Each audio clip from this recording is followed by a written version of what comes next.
Hindi naman daw pumasa sa kanyang hamon itong si Senator Marcoleta na lumagda doon sa partial committee report ng Blue Ribbon Committee. Kaya hindi na ipatatawag ni Lacson yung mga pinaiimbitahan ni Senator Marcoleta sa pagdinig. Muli ring iginiit ni Lacson yung mga hindi kapanipaniwalang pahayag ng 18 sundalo na may motibo raw ng destabilisasyon. Huwag nating ilihis yung ano. Oh, 'di ba?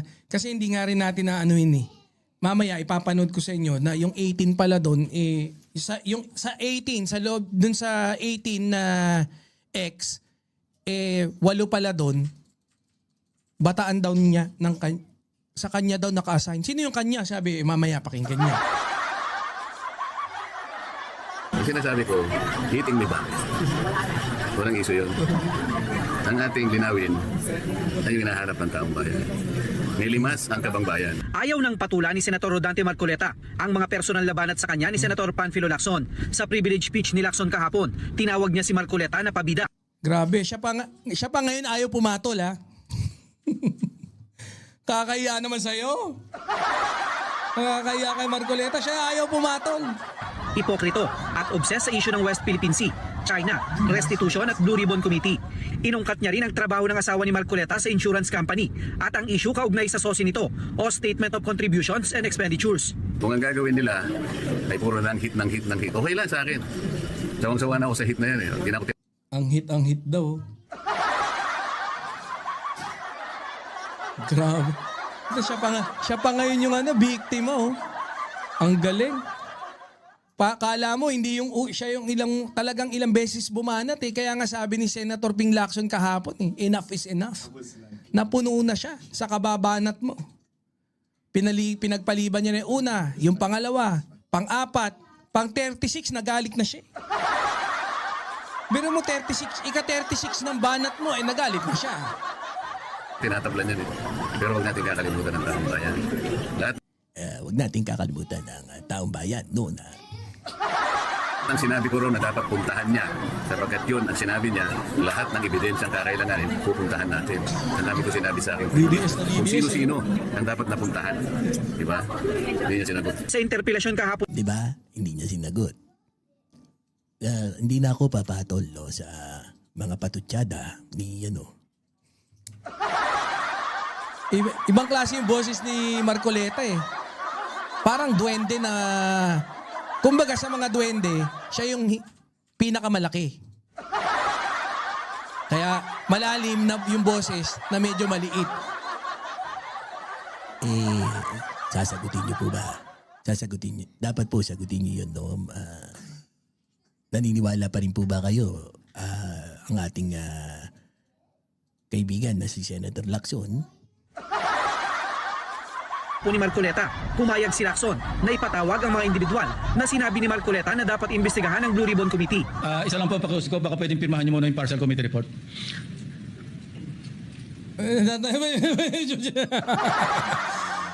Binibigla mo eh. Nambibigla ka eh. Munti ka namatay si Marcoleta. Pinapapirma pa lang. Munti ka namatay.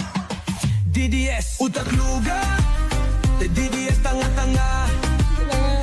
Akala ko matatay ka na dyan eh. Ulit. Committee. Isa lang po pakiusap ko, baka pwedeng pirmahan niyo muna yung partial committee report. Seryoso po ba kayo? I'm serious, Mr. President. Sino? Hindi na kinain ni Lacson. Umabot na sa 50 yung hit. Oo nga eh. We can get over it, no? Because that is a partial. And move forward. Yes, that's Partial, a and then you can move forward to the next one. That's correct, Mr. President. Paano ko po Yes, pwedeng but again, para sa report, Mr. President? Ang gusto ko makumpleto muna, kaya nga po ako'y nakikiusap, puntahan po natin ang mga potential areas of evidence. Kung payag naman po kayo, umuuna kayo, tinatanong ko lang ngayon, meron na po ba tayong schedule? Sana mo po, kahit weekly lang, Mr. President, tapusin na po natin ito. Pero dahil hindi kumasa sa kanyang kondisyon si Marcoleta, hindi na raw ipatatawag ni Lacson sa pagdinig ang 18 sundalo na naging tauhan ni Zaldico at nauutosang mag-deliver ng mali-maletang pera. Hindi naman sila interesado maimbestigahan, to be investigated or to expose whatever they mention na alam nila. Hindi, pero kanina nagpakita sila, Senator Hindi Ping. obvious na yung muling statement na nananawagan na sa taong bayan. Natameme si Marcoleta, no? Hindi naman nananawagan sa DOJ, hindi nananawagan sa Ombudsman. Alam nyo, kaibigan ko si Attorney Baligot. Nag-usap kami at nag-request siya kung pwedeng isa lang ko sa Blue Ribbon. And well, I could have done that. Kasi sabi ko nga, sundan natin ebidensya. Git ni Lacson, hindi ka panipaniwala ang pahayag ng mga sundalo kaugnay sa delivery ng 805 billion pesos na cash at tila may plano rin daw ito ng destabilisasyon. Nasa lugar ko, tatawag pa rin kayo ng hearing. Alam nyo yung motibo. Gusto nyo ba magkagulo yung bansa? I'm not for BBM, but I'm for a peaceful country na dapat in-enjoy natin, hindi yung destabilized, magulo, at maring Correct. Yun lang din naman yun. Halo. Gusto nyo ba maulit yung ganong situation? Of course not. Nakahanda naman daw si Senator Lacson na muling bumuelta kay Senator Marcoleta kung babanatan siyang muli nito. Nagkaroon sila masisisi eh. Ako yung paborito niyang sinisisi eh. For all his miseries. Hindi, okay na to. Kasi natapik na natin to kahapon. Yan din naman yung pinag-aanuhan nila. Eto, puntahan natin dito. Kasi yung NBI Director Melvin Matibag, hindi lahat ng 18 na ex-Marines naging tauhan ni Saldico. Yan yung binanggit niya. Pero bago natin puntahan yan, kasi kanina nakita ko lang while searching, nakita ko na pumunta na pala ng NBI. Kasi inimbitahan to sa NBI itong mga hayop na to. Pumunta pala sila. Ayan. Pakinggan natin. Sabay-sabay na natin pakinggan ha. 2 minutes lang naman to.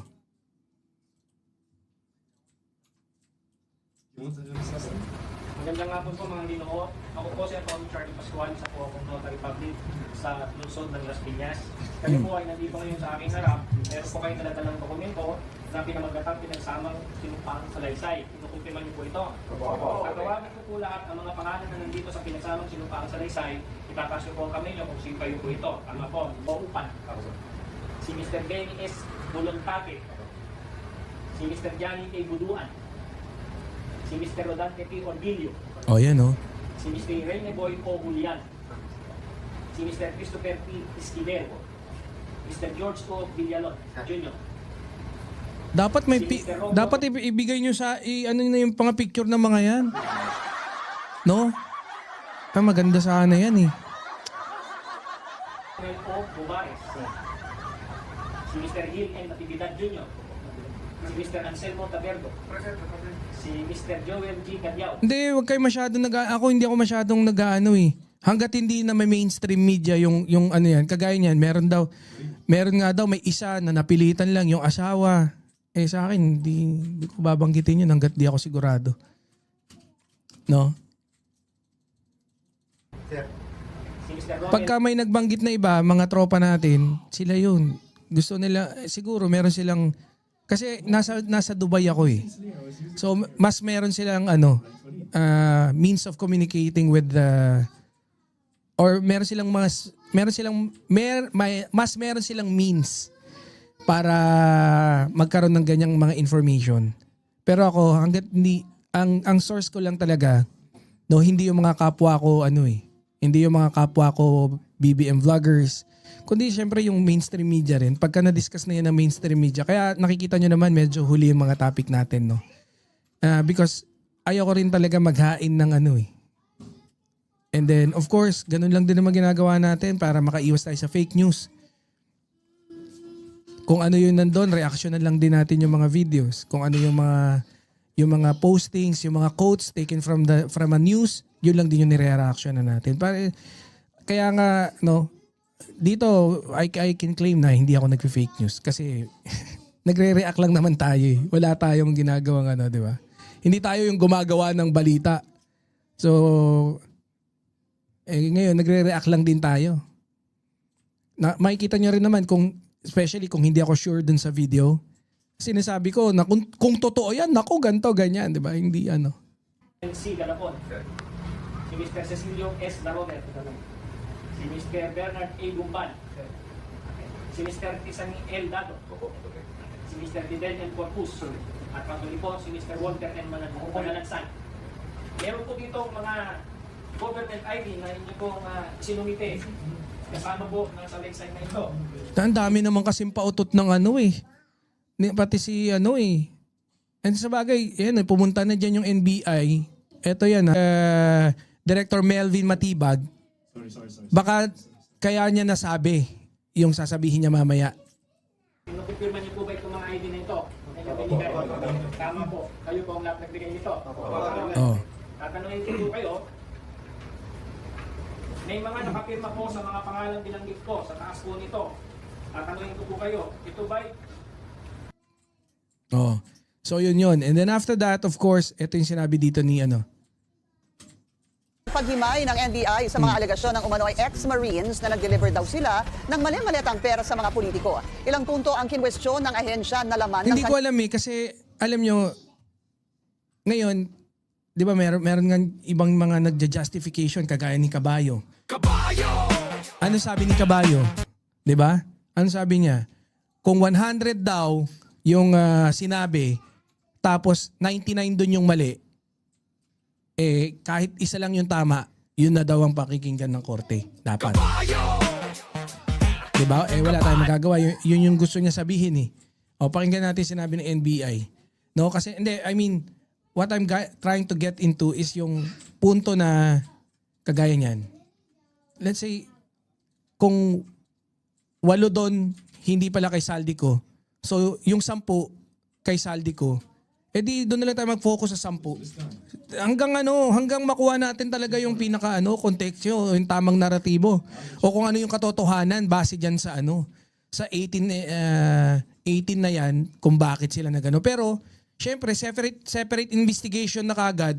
Kunyari, nalaman natin na yung 8 hindi pala imbestigahan pa rin natin yung 10. Total, doon tayo mag-focus. Pero on the other hand, imbestigahan na rin natin yung 8 bakit nagpanggap. 'Di ba? Kung meron sila pare-parehas na affidavit, isa lang yung affidavit nila, 'di ba? Na yung mga testimonya nila ron pare-parehas silang nakakita. Pare-parehas silang naging trabahador ni Saldico. Pare-parehas sila, tawag nila Boss Saldi. No? Bakit nila kiniklaim? Baka nga naman kahit hindi ka tauhan ni malay mo nag-part-time ka. Pakinggan natin. Kanilang sinumpaang salaysay. Taliwas sa kanilang pahayag, hindi lahat ng 18 nagpakilalang bagmen ni Saldico ay tauhan ng dating kongresista. Sa 18 yan, yung 8, hindi naman naka-assign kay Saldico, naka-assign sa kanya. Naka-assign sa kanya DDS Utak Luga. Sino yung kanya na yan? Hindi ko lang po pwede pang i-review. Sa On Point ng Billionario News Channel, ibinunyag din ni NBI Director Attorney Melvin Matibag na never nagkasama sina Ko at ang isa sa mga umano'y ex-marine na si Belnard Tube. Meron daw hawak na ebidensya ang NBI para patunayan ito. Minention po nila si Tube at si Saldico na nag-arkila sila sa air taxi. Yung sa pinadusis tekong po kami sa air taxi. Nag-issue na ng certification but since 2022 hanggang 2025, never nilang naging pasaherong magkasama si Saldico at yung si Tube. Patay ka dyan. So, never, no? Paano yan? Anong gagawin natin dyan?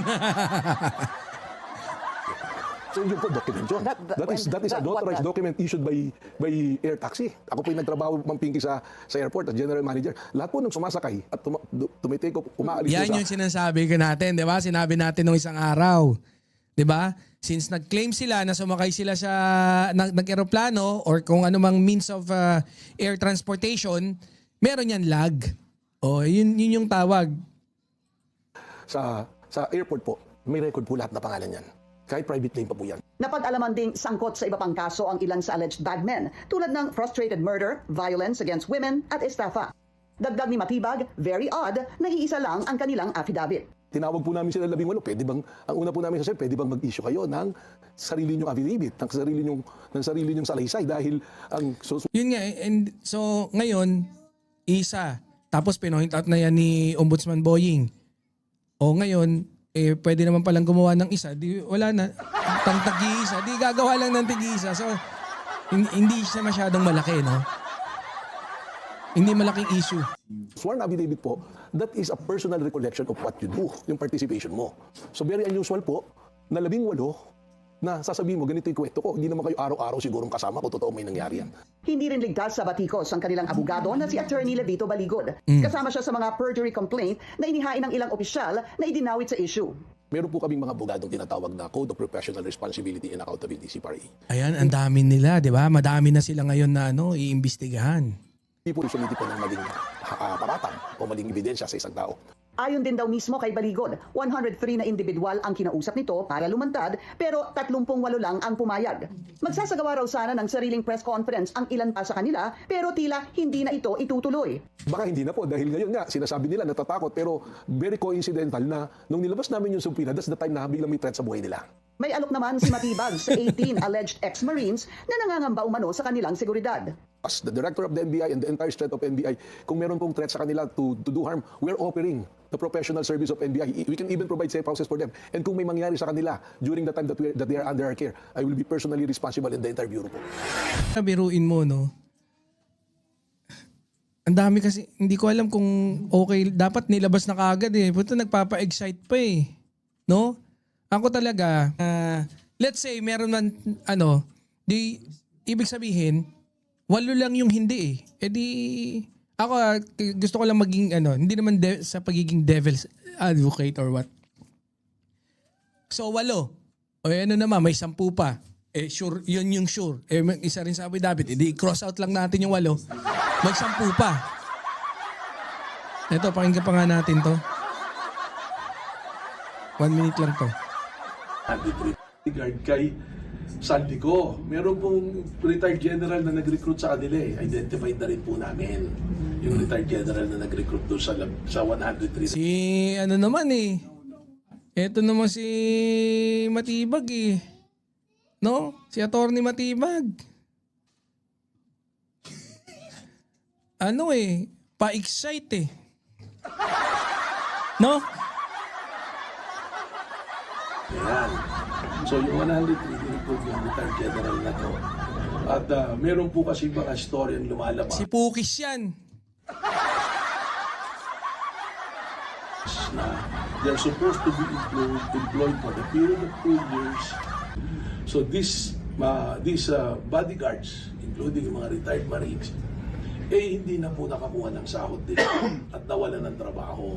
So yun nga po yung ini-explain ko na isang angulo that these people, wala silang livelihood, walang kabuhayan. So parang baka mamaya vitiated yung concept nila sa paggawa ng mga salaysay dahil kailangan nila ng kabayaran or baka mamaya meron din siguro sinisiguraduhin natin na walang panunuhol, walang pananakot doon sa pagbibigay nila ng kanilang testimonial, ng kanilang affidavit. So maganda, abangan na lang muna natin kung sino ba yung mga sasabihin niya na yung na yun. Yung kung sino ba, 'di ba? Yung una, yung sa kanya, sino. So kung yung 8 doon, ang magandang point doon kung sino yung sa kanya. Pero imbestigahin pa rin yung 8 and then syempre yung 10 na imbestigahan. Dapat sinabi niya na kung sino yung general eh. Pero baka ewan ko kung ano trip niya. Pakinggan natin to. Related din kasi to eh. However, may previous commitment ako, so I requested for an earlier setting. No, I just came here to clarify some matters that they want me to clarify. Bago pang itinakdang petsa kung kailan sila ipinasabpina ng National Bureau of Investigation, nagtungo na kanina sa tanggapan ng NBI si Attorney Charlie Pascual, ang abogado na nagnotaryo ng joint affidavit ng 18 nagpakilalang ex-Marines. Sa video at picture na ibinahagi ng abogado, makikita ang pagpunta sa kanya ng mga dating sundalo noong February 23 para magpanotaryo ng pinagsamang sinumpaang salaysay o joint affidavit. Ayon kay Attorney Pascual, bilang notary public, trabaho niya na mag-administer ng oath ng isang magpapanotaryo.